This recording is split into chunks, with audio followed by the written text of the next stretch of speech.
Nikola Tesla इंसानी तारीख के अजीम दिमागों में से एक था, एक ऐसा शख्स जो अपने वक्त से आगे चलकर बहुत हैरान कुन इजादात करना चाहता था, जो उस वक्त के बड़े बड़े साइंटिस्ट दिमाग उसे कबूल करने के लिए तैयार नहीं थे। इसलिए उसे पागल कहा गया और साइंस के अंदर उसे इम्प्रेशन ना मिल सकी जिसका वो दरअसल हकदार था। उसकी लाइफ और स्टोरी पर फिर कभी डिस्कस करेंगे। क्या वाकई निकोला टेस्ला यूनिवर्स के राजों के मुतालिक कुछ ऐसा जान लिया था जो आज तक कोई और नहीं जान पाया। बिलाशुबा निकोला टेस्ला आइंस्टाइन से भी ज्यादा जीनियस था, क्योंकि आइंस्टाइन ने कायनात के कुछ राजों को जानने के अंदर कामयाब रहा, मगर टेस्ला ने पूरी कायनात का सीक्रेट कोड डिकोड कर लिया था, जिस पर हमारी ये पूरी यूनिवर्स टिकी हुई है। बल्कि वो इस कायनात के बनने का पुरसरार पैटर्न भी जान गया था, जिसने उसे फिंगरप्रिंट्स ऑफ गॉड यानी उसे खुदा की इंगलियों के निशान कहा। और ये इंसान की पुरसरार तरीन पहली कहलाई, जिसे उसकी मौत के 20 साल बाद साइंटिस्ट ने रिसर्च पेपर के जरिए उसे कुछ हद तक समझने में कामयाब रहे, तो उसे देखकर हैरान रह गए। इसी तरह radar, remote control, wireless communication, new lines earth या जमीन, फ्रीक्वेंसी की दरियाफ्त, लेजर गन टेक्नोलॉजी, जदीद इलेक्ट्रिक मोटर्स और इसी तरह की बेशुमार टेक्नोलॉजीज की नजरियात निकोला टेस्ला ने पेश की। निकोला टेस्ला को आज की दुनिया इलेक्ट्रिसिटी जनरेशन के हवाले से जानती है, लेकिन उन्होंने ऐसी खौफनाक इनोवेशन किए थे जिनके बारे में यकीन करना काफ़ी मुश्किल है। 1896 में उन्होंने गलती से एक अर्थ को जनरेटर बना दिया, जिसकी साइज इतनी थी कि वो पॉकेट में भी फिट आ सकती थी, और नुकसान इतना कि वो बड़ी से बड़ी बिल्डिंग को भी हिला देता था। उस डिवाइस को उन्होंने अपनी लेबोरेटरी में टेस्ट किया तो पड़ोसियों को लगा कि ज़लज़ला आ गया है और वो डर के मारे बाहर आ गए। फिर निकोला टेस्ला वो डिवाइस लेकर अंडर कंस्ट्रक्शन बिल्डिंग की तलाश में निकल पड़े। रास्ते में उन्हें एक 10 मंजिला बिल्डिंग नजर आ गई। उस 10 मंजिला बिल्डिंग में वर्कर भी काम कर रहे थे। निकोला टेस्ला ने डिवाइस को उस बिल्डिंग के स्टील फ्रेम में लगा दिया। थोड़ी देर बाद ऊपर से वर्कर्स भागते हुए घबराते हुए नीचे आ गए। उन्हें ऐसा लगा कि जैसे कोई ज़लज़ला आ गया हो, और पुलिस को बुलाया गया और टेस्ला किसी को बताए बगैर उस डिवाइस को अपनी जेब में रखकर चले गए। उनका कहना था कि थोड़ी देर और अगर ये डिवाइस वहाँ लगी रहती तो वो पूरी बिल्डिंग ज़मीन बोस हो जाती। ये बात खुद उन्होंने एक इंटरव्यू में कबूल की थी। फिर सवाल ये है कि पॉकेट की साइज की जितनी डिवाइस पूरी बिल्डिंग को कैसे हिला सकती है।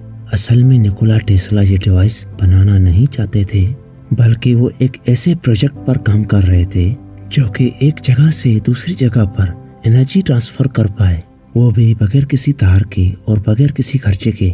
उनकी जिंदगी का ज्यादातर हिस्सा फ्रीक्वेंसी और वाइब्रेशन को स्टडी करने में गुजरा, और उस फील्ड में वो कुछ भी देख सकते थे और समझ सकते थे जिसको उसके बाद उस अंदाज में कोई देख और समझ नहीं सकता।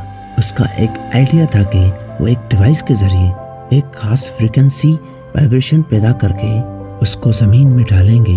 ये वाइब्रेशन जमीन के पत्थरों से होते हुए किसी दूसरी जगह पर पड़ी हुई डिकोड डिवाइस से कैच करवाई जाएगी, जो उस फ्रीक्वेंसी को डिकोड करके एनर्जी या पावर इलेक्ट्रिक करंट में कन्वर्ट करेगी। ठीक इसी तरह साउंड एनर्जी वेव की सूरत में ट्रेवल करती है, और हमारी दुनिया हर वक्त एक खास फ्रीक्वेंसी पर वाइब्रेट करती है। ये फ्रीक्वेंसी 7.83 हर्ट्ज से लेकर 33.8 हर्ट्ज तक करती है। दुनिया में किसी भी कोने पर फोन पर बात करने तक उन सब में निकोला टेस्ला का बहुत बड़ा हाथ रहा है। इनसे पहले इलेक्ट्रिसिटी को एक जगह से दूसरी जगह पहुंचाना बहुत मुश्किल हुआ करता था, हत्ता कि उस जमाने में इलेक्ट्रिसिटी को चंद मीटर तक पहुंचाया जा सकता था, और उसमें भी एक छोटे बल्ब से भी ज्यादा नहीं चलता था। लेकिन निकोला टेस्ला ने इलेक्ट्रिक करंट को इजाद करके पूरी दुनिया के सामने अपने आप को साबित किया। उनकी जिंदगी में ये वो पॉइंट था जब लोगों ने उनको सीरियस लेना शुरू किया, क्योंकि अब वो वही इलेक्ट्रिसिटी डायरेक्ट करंट के फॉर्म में कुछ चंद मीटर दूर तक पहुंचाई जा सकती थी, उसको एक ऐसी पावर में कन्वर्ट करके हजारों दूर मील फैक्ट्रीज में और इंडस्ट्रीज में भी पहुंचाने जाने लगा। उसके अलावा निकोला टेस्ला हाइड्रो इलेक्ट्रिसिटी के भी इन्वर्टर थे, जिससे अमेरिका की 33% और चाइना की 95% इलेक्ट्रिसिटी प्रोड्यूस की जाती है। वो टेस्ला ही थे जिन्होंने वायरलेस कम्युनिकेशन का तोहफा दुनिया को दिया। तो उनके कई इन्वेंशन थे जो आज की दुनिया इस्तेमाल करती है। फिर आपको मालूम है कि निकोला टेस्ला ने अपनी जिंदगी में 300 से भी ज्यादा इजादात किए थे। फिर उनको कैसे भी करके दुनिया के सामने लाने से रोका गया। मिसाल इलेक्ट्रिक करंट तो उन्होंने बना दिया, लेकिन वो अब चाहते थे वायरलेस कम्युनिकेशन की तरह इलेक्ट्रिसिटी को भी सारी दुनिया में पहुंचाया जा सके। दोस्तों, उनके पास तो बहुत दिमाग था, पर वो चाहते थे बगैर तार के पूरी दुनिया में मुफ्त इलेक्ट्रिसिटी पहुंचाई जा सके। लेकिन निकोला टेस्ला के पास एक चीज की बहुत कमी थी और वो था पैसा। वो अपना आइडिया लेकर जेपी मॉर्गन के पास गए। जेपी मॉर्गन को उनका आइडिया पसंद आया। उन्होंने टेस्ला को $2.5 लाख का फंडिंग देने का फैसला किया। इलेक्ट्रिसिटी को बगैर तार के ट्रांसफर करने के लिए टेस्ला ने न्यूयॉर्क में कई एक्सपेरिमेंट शुरू कर दिए। उन एक्सपेरिमेंट में एक टावर भी था जिसको लोग देखकर काफी खौफजदा होते थे और कंप्लेन भी करते थे। इसलिए निकोला टेस्ला ने अपने एक्सपेरिमेंट को एलोरोडा में शुरू किया और वहाँ एक नया 180 फीट लंबा टावर खड़ा किया, जिसमें जरूरत से ज्यादा पैसे लग गए। टेस्ला का मानना था कि उस टावर की मदद से पूरी दुनिया में वायरलेस इलेक्ट्रिसिटी पहुंचाई जा सकेगी और वो अर्थ के नेचुरल वाइब्रेशन को इस्तेमाल करके। जेपी मॉर्गन, जिन्होंने टेस्ला के प्रोजेक्ट को फंडिंग किया था, वो उस दौरान इलेक्ट्रिक वायर और उसकी इंश्योरेंस बनाने वाली फैक्ट्री में बहुत बड़ी इन्वेस्ट कर चुके थे। उसके अलावा अमेरिका की कॉपर की कई माइंस में उनका हाथ भी था। जेपी मॉर्गन को शायद मालूम हो चुका था निकोला टेस्ला अपने एक्सपेरिमेंट में कामयाब हो चुके हैं।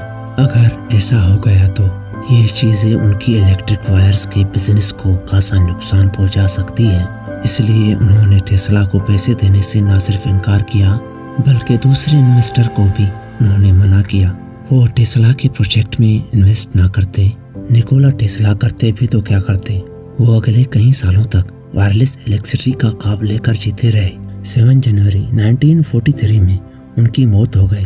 अगर हमारा वीडियो आपको अच्छा लगा हो तो सब्सक्राइब करना ताकि हमारी वीडियो आप तक पहुंच सके।